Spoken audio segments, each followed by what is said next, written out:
రత్నలహరి ఛానల్కు స్వాగతం. రత్నలహరి ఛానల్ ద్వారా అనేక వినోదభరితమైన విజ్ఞానవంతమైన కార్యక్రమాలను మనం రోజు వింటున్నాం. ఈరోజు అంబేద్కర్ జీవితం ఒక గురువు చెప్పిన భావోద్వేగ కథ.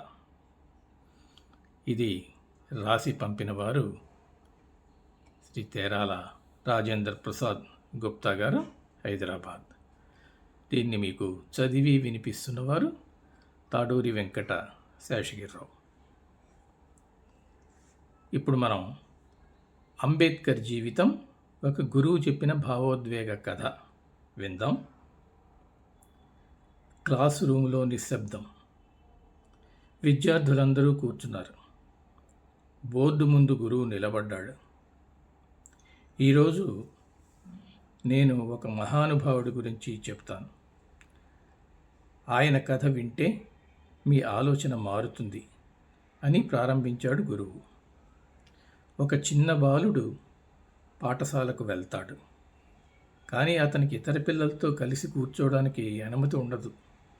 నీళ్లు తాగాలంటే కూడా ఎవరో పోయాలి. ఎందుకంటే అతను తక్కువ కులానికి చెందినవాడు అని సమాజం అనుకుంది. విద్యార్థుల ముఖాల్లో ఆశ్చర్యం. ఆ బాలుడు బాధపడ్డాడా? అవును. అవమానానికి గురయ్యాడా? అవును. కానీ ఒక విషయం అతను నిర్ణయించుకున్నాడు. నేను చదువుకుంటాను. నేను ఎవ్వరినీ అడగకుండా నిలబడతాను. ఒకరోజు ఈ అన్యాయం అంతా మార్చేస్తాను అని. ఆ బాలుడే అంబేద్కర్. గురువు బోర్డు మీద పేరు రాశాడు. అన్ని కష్టాలు ఎదురైనా ఆయన చదువు ఆపలేదు. విదేశాలకు వెళ్ళి ఉన్నత విద్య అభ్యసించి ప్రపంచాన్ని అర్థం చేసుకున్నాడు. ఒక విద్యార్థి లేచి అడిగాడు, సార్, అంత అవమానం ఎదురైతే ఆయన ఎందుకు వదిలిపెట్టలేదు? గురువు చిరునవ్వు నవ్వాడు. అది నిజమైన శక్తి. మనల్ని తగ్గించే వాళ్ళ వలన మనం తగ్గిపోవడం కాదు, వాళ్ళకే సమాధానం ఇవ్వడం. కొద్దిసేపు నిశ్శబ్దం. తర్వాత ఆయన ఏం చేశాడో తెలుసా? తన కోసం కాదు, మనందరి కోసం పోరాడాడు. ప్రతి మనిషికి సమాన హక్కులు కావాలని కృషి చేశాడు. చివరకు ఆయన భారతదేశానికి రాజ్యాంగాన్ని రూపొందించాడు. విద్యార్థులు గట్టిగా వినసాగాడు.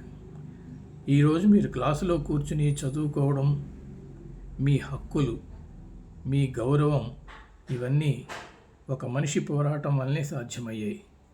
మరో విద్యార్థి మెల్లగా అన్నాడు, సార్, అంటే మనం చదవడం కూడా ఒక బాధ్యతే కదా?